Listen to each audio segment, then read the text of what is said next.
Bienvenue dans Biopilates Deep Dive, le podcast qui explore la sagesse du mouvement à travers le regard du Pilates, de la biomécanique, de la respiration et de la conscience corporelle.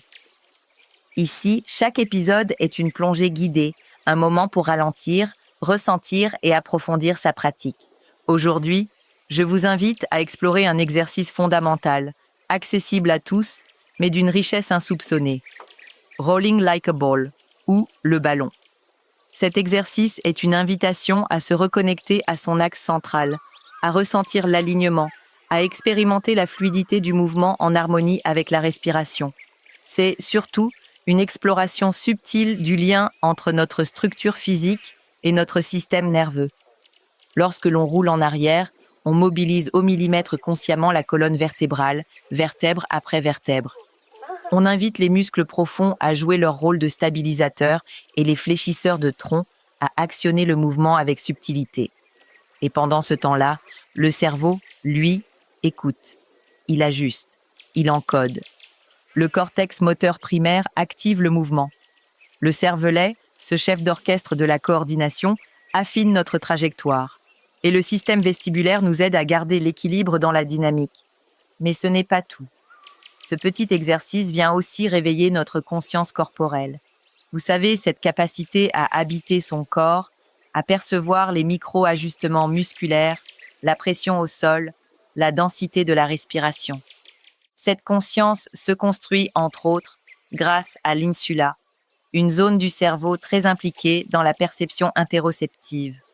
Autrement dit, l'écoute de soi. Et c'est là que le rolling like a ball devient un outil thérapeutique.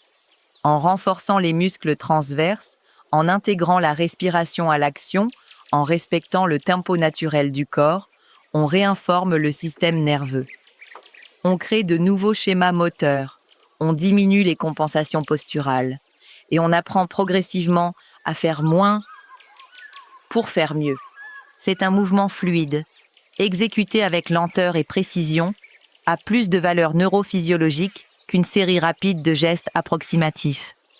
Car chaque fois que nous effectuons un roulement vers l'arrière avec contrôle, nous offrons au cerveau une information claire. Voici ma colonne, voici sa flexion, voici comment je gère mon centre de gravité. Et cela a un impact direct sur la régulation tonique, sur l'équilibre émotionnel et même sur le sommeil. Oui, car l'activation du diaphragme en respiration consciente stimule le nerf vague, ce grand régulateur du système parasympathique, celui qui nous aide à sortir du stress et à entrer dans un état de calme, de sécurité, d'apprentissage. Rolling like a ball, c'est aussi ça, une pédagogie du corps qui résonne jusqu'au cerveau.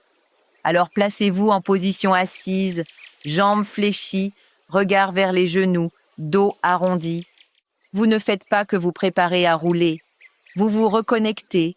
Vous créez une boucle, un dialogue subtil entre votre intention, votre posture et votre respiration. La position de départ est déterminante. Vous êtes assis non pas directement sur les ischions, mais juste en arrière, sur cette fine zone d'équilibre instable, où la gravité invite à l'engagement musculaire. Les jambes sont rapprochées, les chevilles en légère flexion plantaire, les bras arrondis, tenant les tibias sans tension. C'est ici que naît la fameuse courbe en C.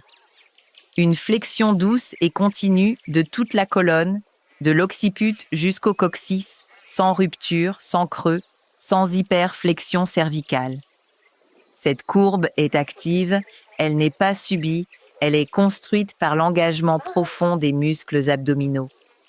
À l'avant du tronc, le transverse de l'abdomen forme la couche la plus profonde. Il agit comme une ceinture intérieure, stabilisant la région lombo-pelvienne. Juste au-dessus, on trouve le muscle oblique interne, qui s'insère depuis le tiers latéral du ligament inguinal, la crête iliaque et le fascia thoraco-lombaire, et se dirige en éventail vers les dernières côtes et la ligne blanche. Puis vient l'oblique externe, couche superficielle et visible, qui naît des 8 dernières côtes et descend en diagonale vers le bas et l'avant pour s'insérer sur la ligne blanche, la crête iliaque et le pubis. Sous cette couche externe, le grand droit de l'abdomen s'étend verticalement, du bord inférieur du sternum et des cartilages costaux jusqu'à la symphyse pubienne. Il est enveloppé dans la gaine des droits, et bien que plus profond que l'oblique externe, il est un acteur majeur de la flexion du tronc. C'est lui qui donne cette continuité à la courbe, cette ligne de force frontale qui soutient la posture. Ces 3 couches transverses, obliques, internes et externes, et grand droit, fonctionnent comme une équipe. Une architecture vivante, superposée, coordonnée, rythmée par le souffle et l'intention.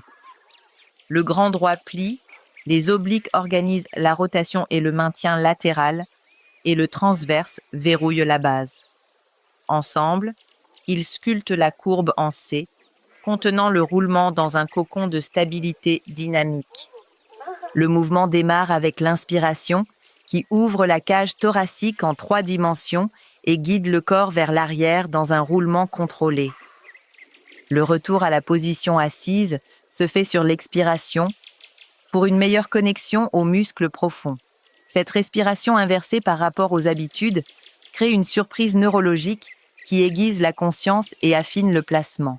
Et pour une progression, une fois la coordination acquise, on peut inverser, expirer en roulant vers l'arrière pour renforcer l'engagement abdominal et inspirer sur le retour afin d'élargir la cage et de relâcher dans l'équilibre. C'est ainsi que, dans ce simple mouvement circulaire, tout un monde de sensations s'ouvre, une boucle, un centre, un souffle. Mais il est important de le dire, beaucoup de personnes peinent à rouler vers l'arrière. Elles pensent immédiatement à un manque de force abdominale. Pourtant, dans la majorité des cas, le problème ne vient pas de là. Ce qui fait défaut, c'est la mobilité articulaire au niveau des vertèbres lombaires. Si cette partie de la colonne ne peut pas se fléchir avec fluidité, le corps résiste, compense ou bloque le mouvement. Pour accéder à un roulement fluide et sans à-coups, il faut donc mobiliser la colonne séquentiellement, vertèbre après vertèbre. Et cela ne peut se faire sans une véritable conscience du mouvement, une présence précise, fine, patiente. Cela demande une chose essentielle, une concentration profonde, libérée des automatismes et une volonté sincère de bouger chaque segment de la colonne, un par un, comme on jouerait une gamme avec justesse. C'est dans cet espace d'attention que naît la qualité du geste. Et c'est dans cette intention que le Rolling Like a Ball devient plus qu'un exercice, une pratique méditative, un soin de la colonne, un retour à l'essentiel. Et puis, il y a quelque chose de profondément réjouissant dans cet exercice. Ce qu'on remarque souvent, c'est qu'il détend la colonne. Le roulement procure une sensation de massage doux, presque instinctif. Il invite au relâchement. Et ce relâchement, on le voit sur les visages. Les traits s'ouvrent, les rires éclatent, la légèreté revient. Les participants sourient, ils rient parfois franchement, comme si l'exercice réveillait en eux un souvenir enfoui. Celui du jeu, de l'enfance, de la liberté de bouger sans se juger. Bien sûr, revenir vers l'avant est parfois un peu plus difficile. Il y a une hésitation, une contrariété légère. Mais même cela devient un terrain d'exploration, d'humilité et de patience. Rolling Like a Ball est une porte ouverte sur l'enfant intérieur. C'est une manière de redonner au corps le droit d'être en mouvement joyeux, libre, spontané. Et si ce n'était que ça finalement, le vrai but de l'exercice? Ressentir, respirer, rejouer, se reconnecter. Merci d'avoir pris ce temps pour écouter, ressentir et peut-être déjà réintégrer un peu plus de fluidité dans votre corps. Rolling Like a Ball nous enseigne que le mouvement juste ne se mesure pas à l'intensité, mais à la qualité de la présence. Il nous rappelle que l'essentiel se joue souvent dans la douceur, dans la continuité, dans le souffle. Je vous invite, si ce n'est pas encore fait, à prendre un moment pour essayer. Sur un tapis, en silence, sans chercher la performance, juste pour explorer, pour retrouver ce contact simple avec vous-même, avec votre axe, avec votre souffle. Et si au passage un sourire vous échappe, tant mieux. C'est peut-être là, dans ce relâchement spontané, que le corps commence à se guérir.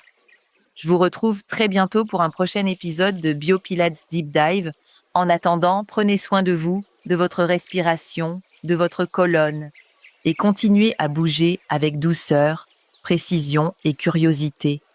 À très vite.